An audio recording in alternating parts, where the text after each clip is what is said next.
Awesome. Well, good afternoon, everybody. This is Ataande Business Media, and I have the pleasure of interviewing Winston Gordon the third today, my brother, the man, an alpha now. Uh, let's talk. Let's talk. I know it's been an interesting journey. We were just as we were getting started, we were talking about COVID-19 and how you've been adjusting and balancing and switching with that. So let's start off with that. Let's dive right into COVID-19. What's going on? How have you been moving in this scenario? Yeah, so 2020 is an interesting year, bro. I think it started off rocky with the Kobe death, and then Tell me about it. that was a tough one for me because I'm a workaholic. Sorry about that. I'm a Yeah. workaholic, so like work looking at Kobe's work ethic and like modeling a lot of things that I do after someone so big was like, damn, what's next? You know what I'm saying? Then going through alpha, coming across this year, that was interesting for me. But I think right after that, the world basically shut down. Like Mm-hmm. a week later, world is down. I actually contracted COVID Oh, I'm glad early you're right, on. bro. I'm glad you're right. Yeah. Yeah, man, it was tough. It was tough going through that with myself, my mom, my grandmother, Oh, my wow. aunt as well. She was doing Wow. really bad. Wow. Luckily, they're all fine now. Mm-hmm. But then I did come into some moments, lost a few people, like lost an aunt, I lost a cousin, things like that. It's tough. And one was mental health. One was COVID, and my cousin who was around my age, that was mental health. He was 30, Mm-hmm. professor in Wow. Binghamton, Wow. also That's a former that's a great. military. Wow. Yeah, I'm sorry about that, bro. Yeah, he has a son. Yeah, and that was rough for me going through that. Just seeing like how priceless certain things are with your family, Mm-hmm. and like how life could just throw things at you. So then you fast forward into like May, and then like the George Floyd situation, and Yeah. Breonna Taylor, of course. Yeah. And so then I was just like, I gotta be out there. So I helped to organize a few marches and demonstrations with like some good activists out there, and that led up to participating in a petition for Juneteenth, legalizing that as a holiday. Mm-hmm. And so then, right after we did that, Virginia passed a law, New York State passed a law. Then we had a demonstration in a public park. We gathered over 500 people. We were featured in New York Times on the front page, and we were Wow, featured that's big. BT.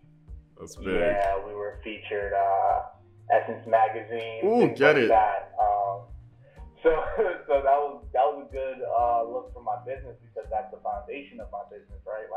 Community Like work, yeah. bringing that wealth gap together, Yeah. right? Like Trey Brickstone, we're a continuity management business, and we look for the growth in revenue, and we look for the growth in engagement Mm. within companies, right? Like one Mhm. of our biggest proponents is making sure that wealth is distributed correctly and opportunities are granted. Like that's why we work with All Access Golf, Yeah.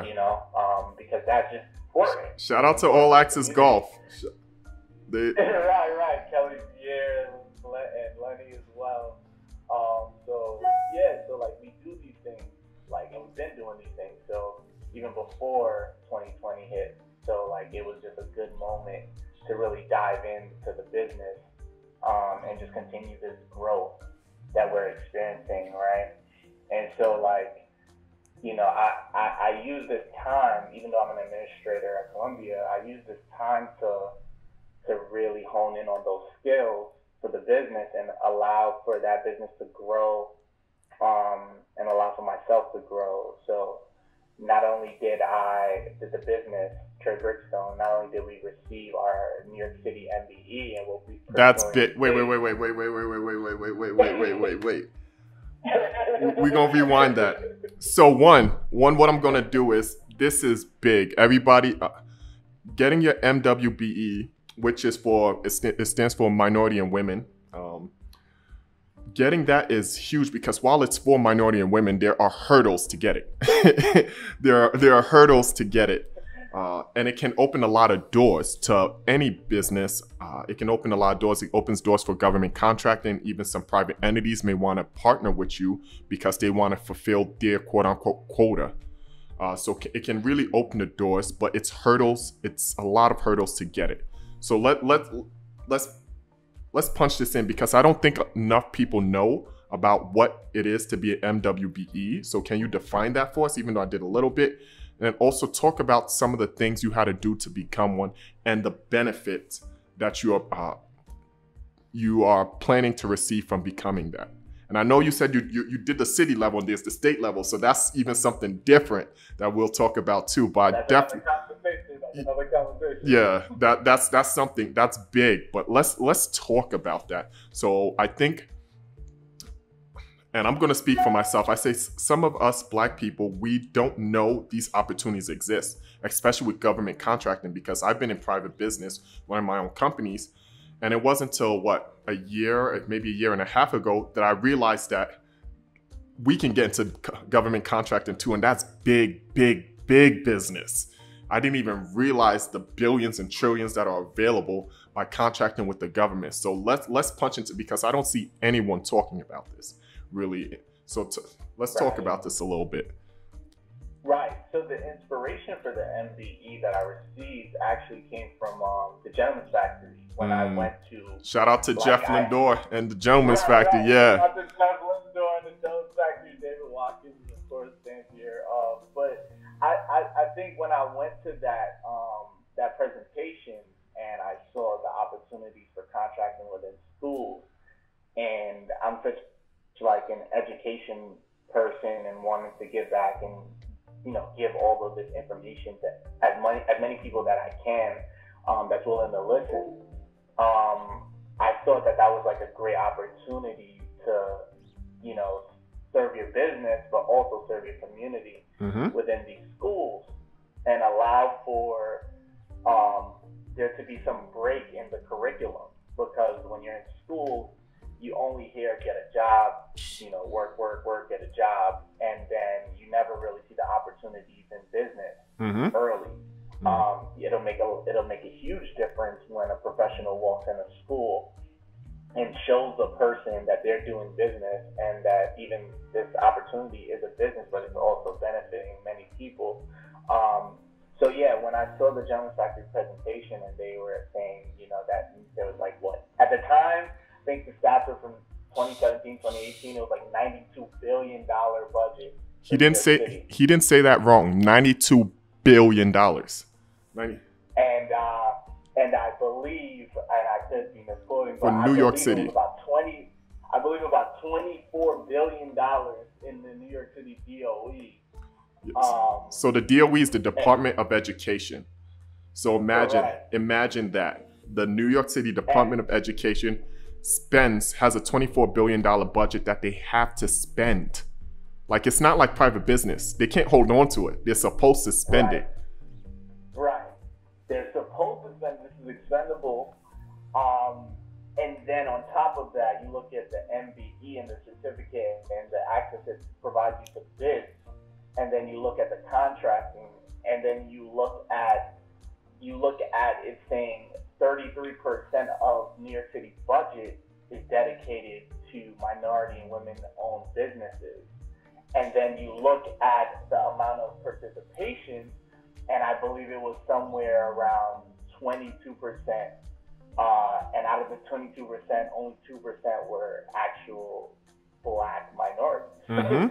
You know, and we're suffering the most, but the piece really comes from education. We're suffering because we're either miseducated or we just don't have access to the information, right? There's an opportunity gap.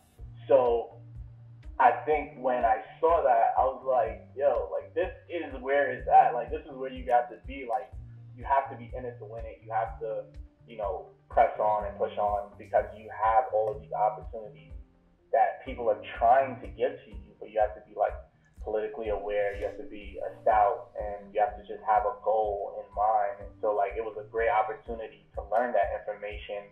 And I did a lot to even get to that presentation. I was in DC that week, and I came back and my phone was broke.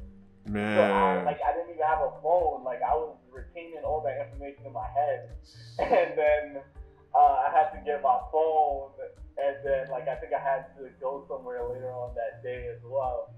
But it really stuck with me. Seeing that information, and so then it set me on the path to like going to SBS, right, Small Business Services, meeting with Greg Bishop, who was the commissioner at the time. Yep. It set me on like a journey, like to continue and further my own education, but skill set. And so like I was able to meet with like consultants. This was contracted, I guess, through the city. And they helped me, more and more to get those contracts. I believe I even met with you, Achumboro, a few times. We did. Because we were trying to figure out a way to really make sure that this is effective for the community and effective for our businesses, of course. So, doing all of that has provided me with the information and the access to these resources and these tools. And now I'm on the directory, now TREY LLC is on the directory, ready for professional services, ready to train people that are willing to learn and willing to have that fortitude and persist on, because the access to billions, is available up until even 2025, you know what I'm saying? So there's so much resources that's coming to the city, regardless of COVID, regardless of what may be, stopping you from doing whatever. Really and truly, all you need is an LLC for at least a year, have done your taxes, and qualify and be a minority, and you qualify for MWBE or MBE.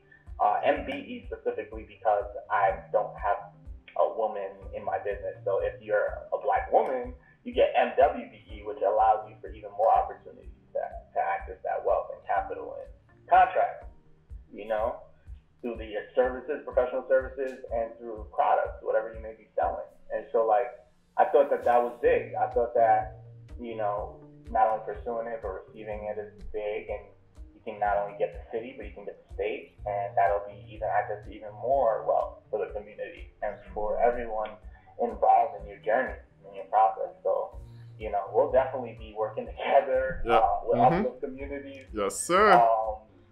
And so, like, I just want to throw that in there. But yeah, I think that was important. And so my business has really grown, and it really continues to grow through this. And we have some exciting things coming up for even 2021. Wow. So now I want to jump into like letting people know a little bit more about who you are as a person.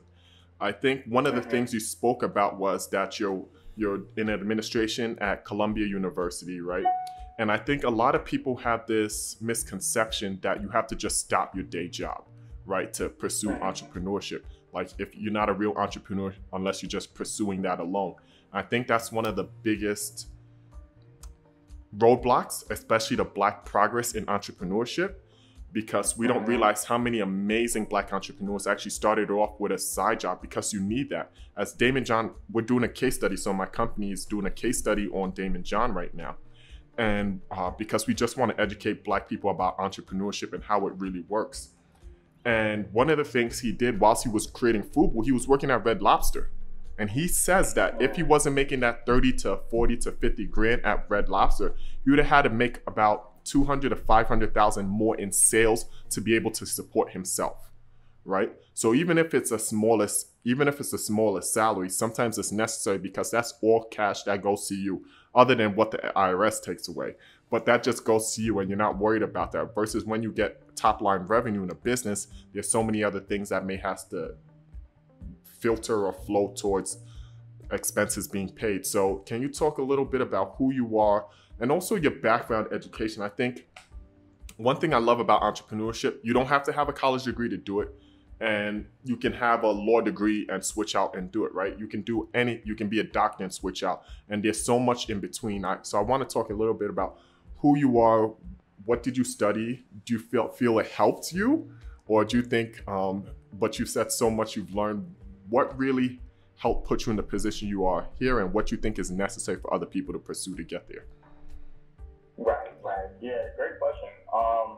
And so all right, so there's like twofold, threefold, and I'll try to make it cohesive and bring it together. But I'm Winston Gordon III, and I am the oldest of three girls. So I have three younger sisters. Oof, it's tough. So that puts a lot of pressure on me. Yeah, that's a lot of work. I have one, and that's enough. I definitely believe in helping out my mother and things like that. And the family's important. So I try to help out my mom, I try to help out my dad, try to help out my sisters, everything like that. So that's always the first key, to how I, what inspires me to go so hard and grind so hard. And just understand, we didn't come from a lot of money. My mother's mother came to America from Jamaica when she was 40 years old. You know what I'm saying? She was 41, I believe, or something like that. And then she ended up, being a homeowner. And she ended up owning a home. She had 10 children. My mom was the youngest. She brought my mom up here. My other grandmother on my dad's side, she was the oldest of 11. And she came up here first with my grandfather. And then they just, so that Jamaican background and just that understanding of how hard you have to work to get what you need. I saw it firsthand. And my grandfather also was a restaurant. He had his own restaurant. He was a restaurant owner. And my grandmother always worked. And so it kind of runs in the blood. Entrepreneurship runs in the blood for you. Yeah. Just seeing that, I think it gave me a little bit more insight. Fast forward a little bit, to applying to college. I knew I wanted to go to college. I knew I had to go for the most part. That was kind of a given, but at what cost? You have to make a decision at 18 about your future and about thousands of dollars. Yeah. So yeah. I got accepted into a few colleges that would have put me in debt or set me back a little bit. I think St. John's was 30,000 plus that I would have had to take out. I would have had to take out $20,000 in personal. Yeah, I made that mistake. I started at St. John's. I made that mistake. So I'm glad you did it. I made that mistake. Yeah, so that ended up putting me at college in Staten Island, and I was there for 2 years. And I had the first semester was rough because I had to get to class at 8 a.m. at Staten Island, right? And so you had to get on. I didn't have a class. Wait. Let me explain this. So, what borough were you living in? Brooklyn or Queens? I live in Brooklyn. Brooklyn. So let me explain. Yeah. So New York City is made up of 5 boroughs, right?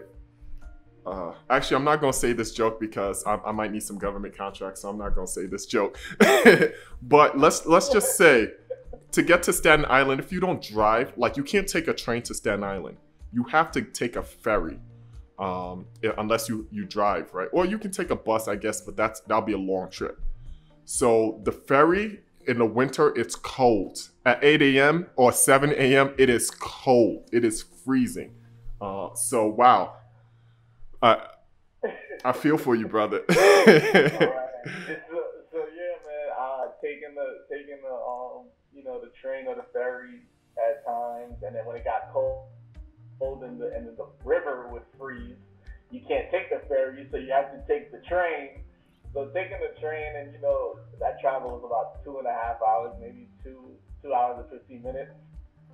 in the morning, and then also working part-time at Sears. So it was a lot. Sheesh. It was a lot. So I've always had to do a lot. And then I transferred to Brooklyn College. Okay, a little bit closer. No more ferries. Yeah. and that's where you know, things was a little bit easier. Like it started to become more serious, things like that. I majored in accounting. There was no real reason behind it. Just someone said to me when I was like 14, you always get a lot of money, and people that make a lot of money are accountants. Okay. I just majored in accounting. Okay. And follow the money. After that, follow the money. Right. And so then after that, I joined the organization NABA, National Association for Black Accountants, and then I continued to pursue like conventions, conferences, and then I went into getting hired. I got hired at one of the conventions, but I didn't take it because it would have thrown me off my track. So then I ended up at Columbia, and then. So wait. Let me punch in on that, because I think there's a lot that's going on that we won't unfortunately be able to get today. One is the work ethic you have, which has been proven through everything you've gone through just to get to college, but everything else you're doing, like working a job, helping out with All Access Golf, running your own business, networking, all these things. But I wanted to punch in on sometimes, and I know that has been my issue in the past, in terms of coming from places that are resource poor and opportunity poor. Whenever opportunity comes up, you just grab it, right? You just go and say, okay, I don't know if another one's going to come, so I'm just going to take that. And I think it's really amazing that you had the discipline to say no, because you're joining these groups in part because of the networking and the ability to get opportunities. And so can you talk a little bit about, like, what was your goal? How did you come to the internal process of saying no? And then also, like, were there trade-offs in your head? Because also something I worry about at times is, okay, if I say no to somebody, is that going to damage the relationship? When there was at times when I didn't have many great relationships, so I didn't want to damage the few that I had built. So can we talk a little bit about that? Yeah, no, definitely. I mean, a big part of that came from betting on myself in a lot of ways. Love it. Because I knew that by taking this job, even though it would have had a higher paying salary, I knew that taking that job, like, and relocating wouldn't have put me in the position that I needed to be in. And I still had conversations with other companies that I felt were lucrative, even if it meant staying in school for a little bit. And then I just didn't feel it. Like, sometimes you have a feeling when you know when you're making a right decision and you're making the exact decision that was meant for you to make. So because that feeling wasn't there, and I've kind of gone through a little bit prior to that, I couldn't take it. And like, it was a great decision in hindsight. But during the time, especially for a higher salary, you must have felt, Yeah, I mean, especially when you don't have like a backup plan. Like, there's no other job waiting for me to offer. It was really just that job at the time, and I still had to say no, and that's hard. That's tough. What I'm saying? Like, it was a hard pull of a decision.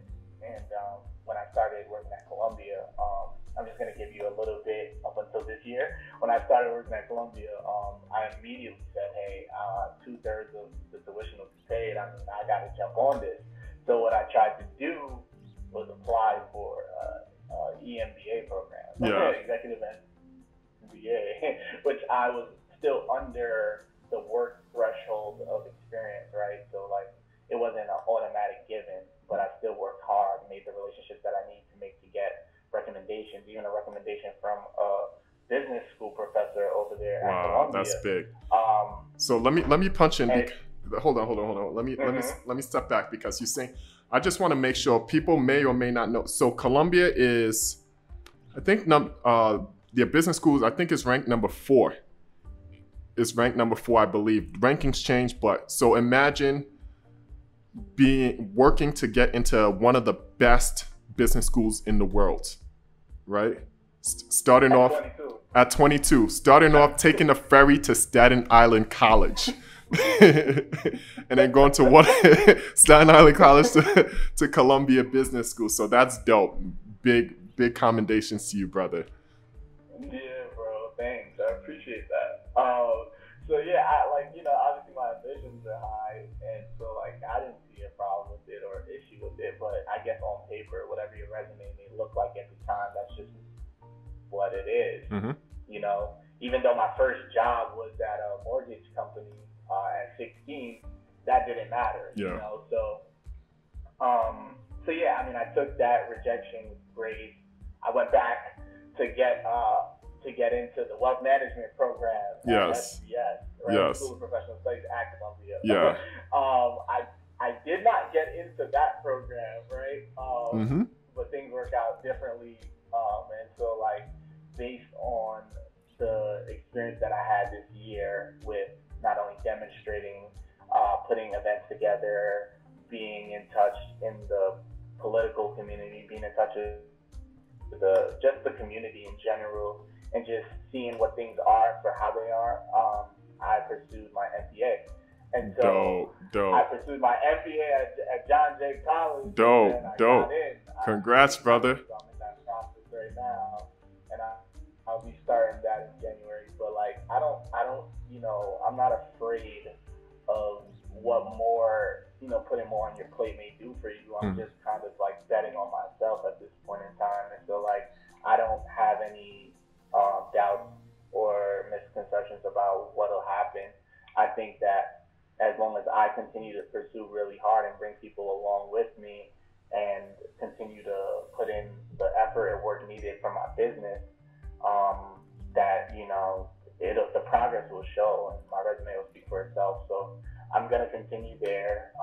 I will potentially be hopefully teaching at some point. Hopefully I will put together a few, very organized programs for this business, TREY and allows for people to learn and benefit and grow from that fortitude and having that mentality and trying to organize things as they be needed. Oh, that's dope. Actually, my business partner, Julius Caranda, he got his MPA from John Jay too. He's a double John Jay major. Yes, a dope school. We just, we did a couple of entrepreneurship workshops with the school in September. So yeah, I'm looking forward to seeing you there. Hopefully both you and him become professors there. Well, actually, he wants to become a professor. I just don't want us to get the conflict of interest and they say, no, we can't get your workshops anymore. But whatever's best for him, really. I say that tongue in cheek, whatever's best for him. But I really think that's dope. And I think that's something which is really commendable about you, to be willing to pursue applying to Columbia Business School at 22, which is kind of crazy, right? In terms of like most people, if people look at the age of people coming in, it may be between, I don't remember, I haven't looked at this in years, so maybe between 24 and 30 of people actually applying to the school, and they're coming from Ivy Leagues and they have parents who have all these connections. So I think that's really amazing. So let's jump back a bit, I think, in terms of like, we started off talking about COVID-19, and I think it's like the Kobe thing hit me just as hard because I'm a big Kobe fan. Right after I was the Jordan era, and then right after Jordan, I liked Vince for a few months. But then the kid with the afro, I had to go. Then Kobe had my love for until he retired, right? And I think one of the biggest things about him was that work ethic, right? That work ethic. And I loved how he succeeded, right? In terms of the play he was on the court, but the switch, like the personality switch, it was a different Kobe, but he was still so dedicated. And I thought he could be even as good as in the venture capital and this directing as he was in basketball, which is crazy. To think about. To think. Can you imagine? Also, he was so good that he was actually in the building that I work at. Wow. Because he was doing a basketball program for young kids. Wow. Young urban kids. Wow. And he was getting ready to come to my job February 29th. Oh. During a leap year. Wow. You know what I'm saying? Like, Yeah. I was going to remember that forever. Oh my gosh. He died, unfortunately, January 26th. That shit hurt. Like, sorry, it hurt, but it was crazy, man. No. I'm like, Yeah. I still go through it. No, it did. And we kind of should have known, like, because the way Kobe is like, it hurt so much because Kobe seemed invincible, right? Kobe seemed invincible. Kobe broken bones, whatever. Dude was playing. I know the younger guys may not remember that. There was one, he had his right shoulder, his right arm was out. And he played, I think it was a stretch of 5 to 10 games, shooting with his left hand, scoring 20, putting up 30. Kobe was different. And I remember where it happened because you said, I was actually in Bali, Indonesia. I was in Bali, Indonesia at that time. And I woke up to a text from one of my best friends who he runs trust in Liechtenstein for super wealthy people.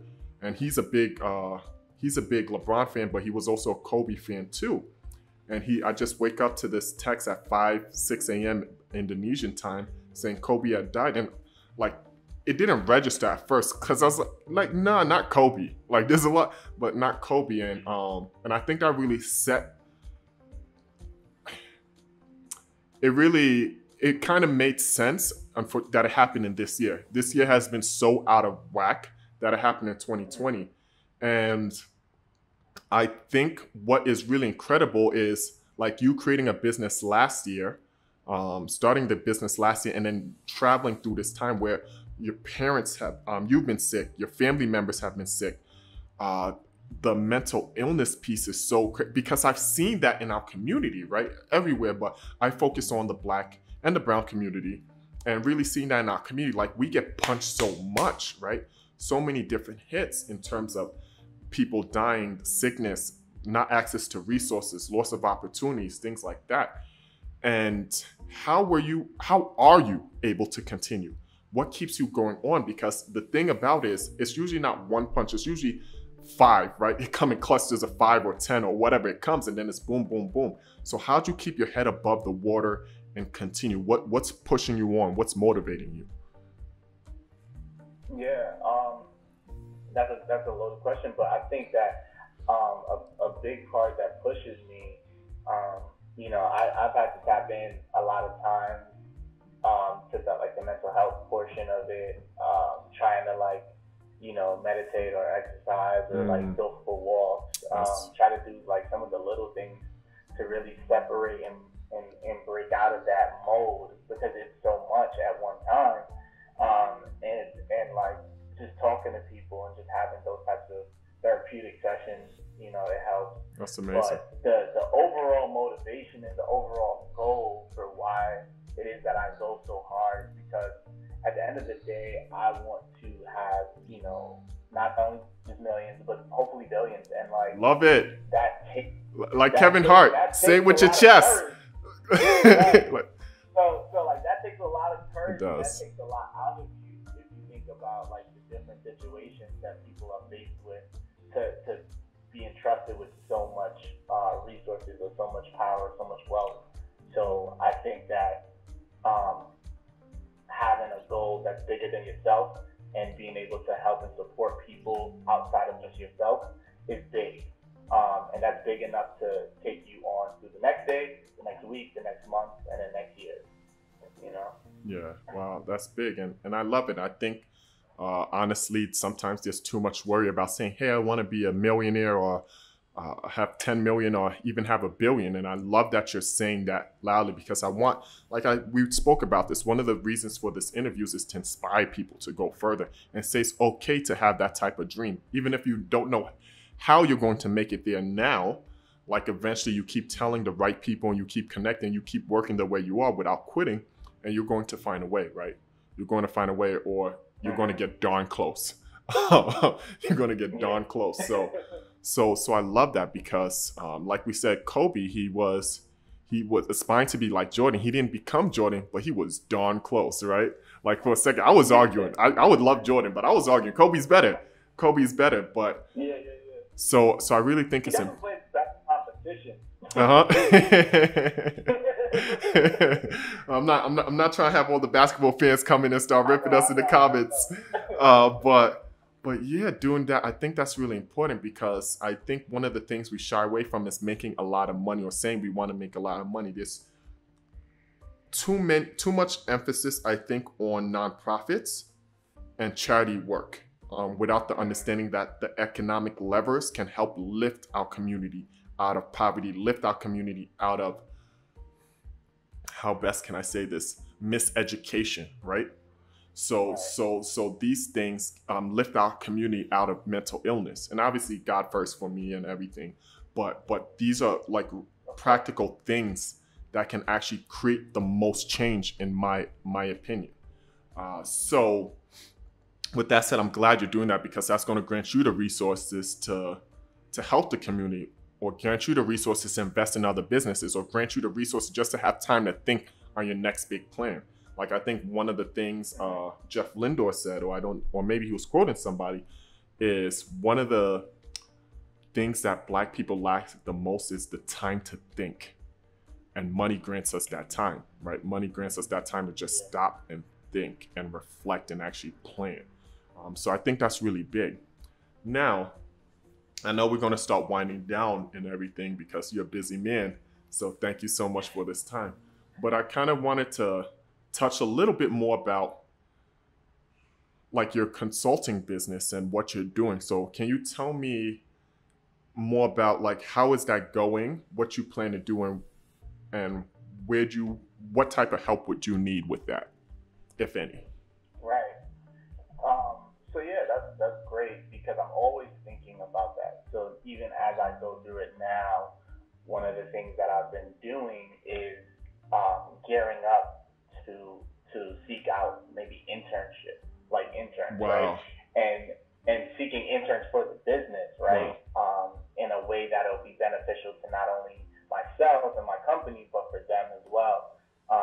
And that piece comes with adding the right content, and the portion that you were speaking about, where we're not allowed it or afforded the opportunity to think, or even just the education piece. Mm-hmm. I think so. That part of my business is really prominent, and that's where we're going, and that's the direction that we're looking for. So we're making sure that we target the customers that we want, that are facing those challenges. And even if you're making revenues of 100,000, 500,000, you're still high after expenses. You're still like very, very below the threshold. Like you still don't have that time to think. You still don't have, so like all of these milestones, you know what I'm saying, still provide the opportunity for the business to operate, and the business to take away some of that stress and pressure. Mm-hmm. And so that's the next thing that we're looking for, is just getting into that space of making sure that we're helping the exact people that need the help in growing their revenue, growing their engagement, and organizing their time a lot better, so that their business can flourish, and so that the community can benefit from what their ideas, because these ideas are always transcendent. So these ideas will always be beneficial and helpful. It's just a matter of getting them out enough. So that's why the business has been really focusing on getting that internship for those people that it can also benefit from, but then you'll be helping another business owner and allowing them the access to those opportunities, and to that training, and that ability to put policies in those companies. So that's where we're going. Okay, so are you looking for interns yourself, or looking to get interns for other businesses? If you can. Yeah, I'm looking for interns myself. Dope. That'll be the biggest goal. Dope. Because I believe that human resource is the biggest capital that we could use right now. And that's with any business, you know what I'm saying? So I noticed through all my clients, because I've had multiple clients. I've had restaurant clients, people in the sports industry, of course, photographers, clothing. So like we still deal with those clients, and we're actually just really working on how is it that we then help everyone. Like one of our clients just recently had it was a liquor, it was a champagne. They recently had their champagne in a music video with Jim Jones. Oh, cool. Congrats. So, yeah, so, it's definitely, a uprise and just like, how do we really hone in on this time because of political climate and just the business opportunity for Black people. This is the time. I've never seen a time like this in my lifetime, but where like this is the time to strike. And so like we're just looking for more human resource, and from there we'll be able to take on more contracts and benefit from more money. So what type of interns would you like? Just in case somebody sees this, they want to apply. One, how should they reach you? You can say what they should email or how they should get in touch and what type of people you're looking for, the qualification. We'll also leave your information down in the description on YouTube, or if you make clips for Instagram on that too, so they can reach out. Well, how should they best reach you, and what are you looking for? Yeah, I'm looking for an intern, hopefully in school, like in college. Hopefully a business major. It could be marketing. Marketing is definitely a good key because we want someone that's aggressive and helping to get things out there as soon as possible. Mm-hmm. A good role model to look after is one of my partners and clients, Able Sports. They're very good at marketing and aggressive marketing. Okay. And that's CEO Tyler Ware. But I say that not only would they be in college, a business major, trustworthy, be able to handle multiple tasks and be able to look for multiple contracts and be able to post consecutively during the day and post on Instagram, post on social media. Okay. Yeah, post on social media, utilizing posting tools such as later.com. Okay. And be able to look out for that next contract that fits within the business model and the business structure. And so if someone's willing to grow with this business and hopefully, get training for how they can start their own business and be licensed, have an LLC, that's important, and have trademarks. We just got ours. Congrats. Awesome. Protect your IP. Yeah, yeah. Intellectual property is big. So, so as long as they're, willing to learn and are open to posting consistently, looking for contracts, there will be some kickbacks. There will be a lot of opportunities for them. There will be a lot of this involved, and there will be time for them to create their own brand and their own name. And so we're looking for each one sort of connection. Love it. Up to five at this point. Nice. And we're going to keep it a little bit small, and we're just going to continue to grow and pound the pavement on all of these businesses that we have. So they can find me on TreyBrickstone.com, TreyBrickstone@gmail.com, and TreyBrickstone@gmail.com is where they can email, submit, and that'll be in the description box below. And they'll be able to, reach me directly, interface and see the amount in business that we're a part of. We've invested, some capital in some other business ventures that happened because of COVID-19, and there's some exciting stuff in there. Awesome. And I think that, I know that they'll learn a lot, and that they'll have the skill set and capacity to work anywhere. Google, Amazon, anywhere.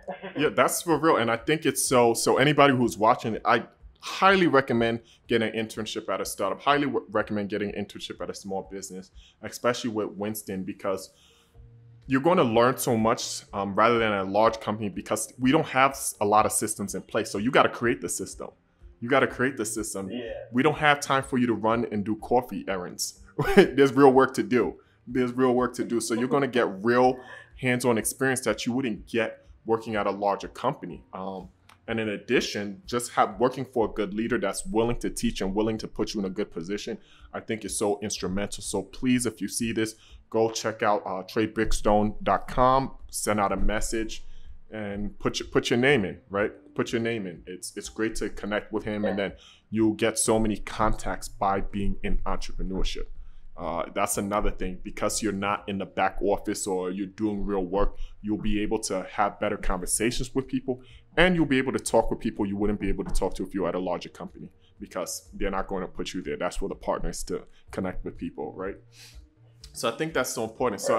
So I want to be really respectful of your time. So I said, everybody who I'm talking to, they get to ask me a question that I answer, whether it's on advertising, branding, or general business information. So I'm here to share my knowledge as a 4-time entrepreneur. Not all of that has been good. But yes, I would love to know what's your question, and how can, hopefully I have an answer for you, what we can talk about now. Yeah. All right. Yeah, definitely. So I'm going to ask you a question that directly affects our business, right? Okay.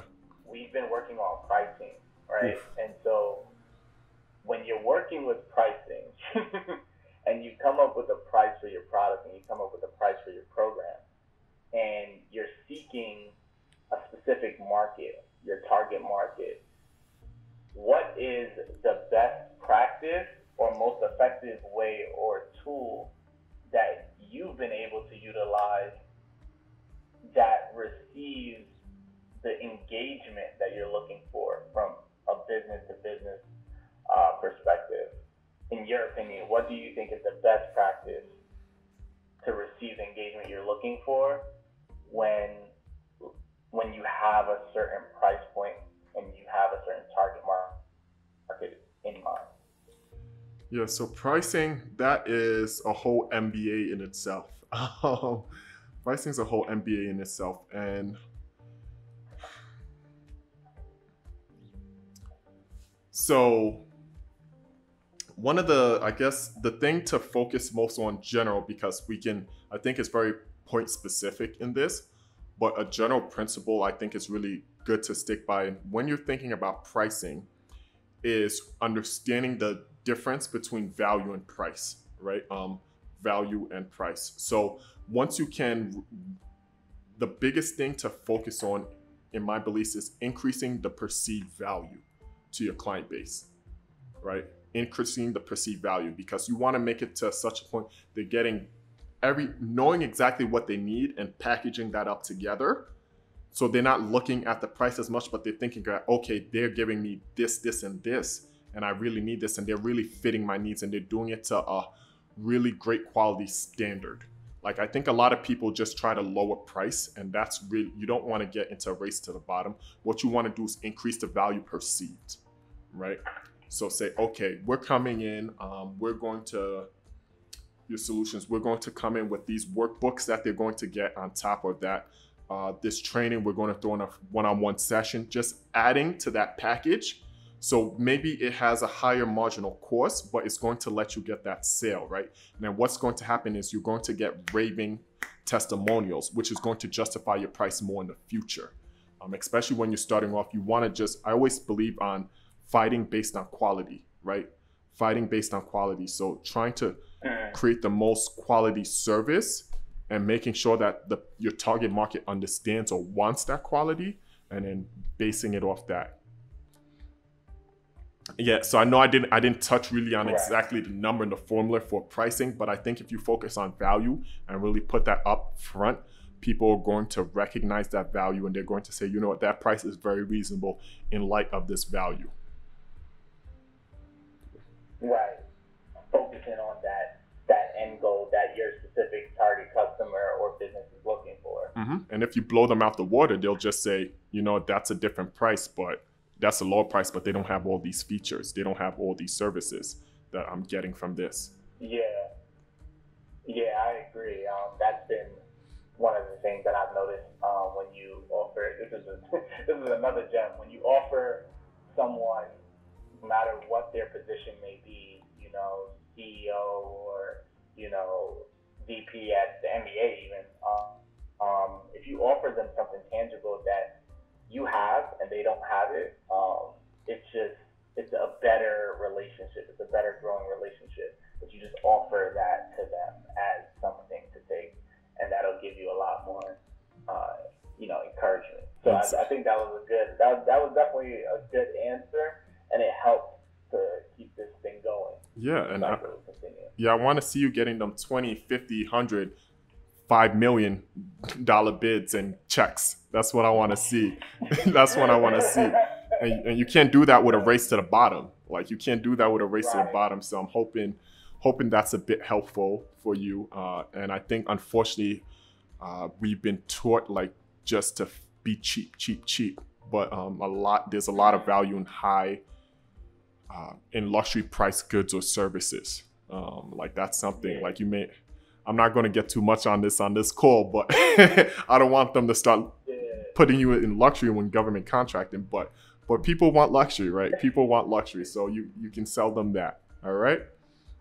So thank you so much. Got it. Thank you, everybody. Go check out the TREY Brickstone Consulting. Go follow them. Do you guys have an Instagram yet or social media yet, or you're still working on that? Yeah, we're on Instagram. TREY Brickstone by itself. TREYBRICKSTONE. Dope. Okay, so yeah, please check him out. Follow them. And if you see any contracts you think they're good for, we need to share resources with ourselves, man. Every other ethnicity, they share resources. They say, hey, this is this contract, this is this job, this is this capital you can go get. But we need to do that more. Right. So if you know something, just shoot it over to his DMs, his website. Please, we need to look out for each other. We need to lift each other up, because we want people to invest in ourselves. We have to invest in us. We need to invest in ourselves. So thank you so much. For sure. Thank you so much. We'll dive into more next time. There's so much to talk about with you, but thank you on a Friday for taking this call with me. I'll let you get back to what you need to do and continue making those strides, brother. Most definitely appreciate it, bro. All right, my pleasure. Have a good one. Everybody subscribe, follow, like this channel. We're going to have a lot more dope Black brothers and sisters who are entrepreneurs for you to talk with. And I can't wait to see your comments and respond to them below. God bless.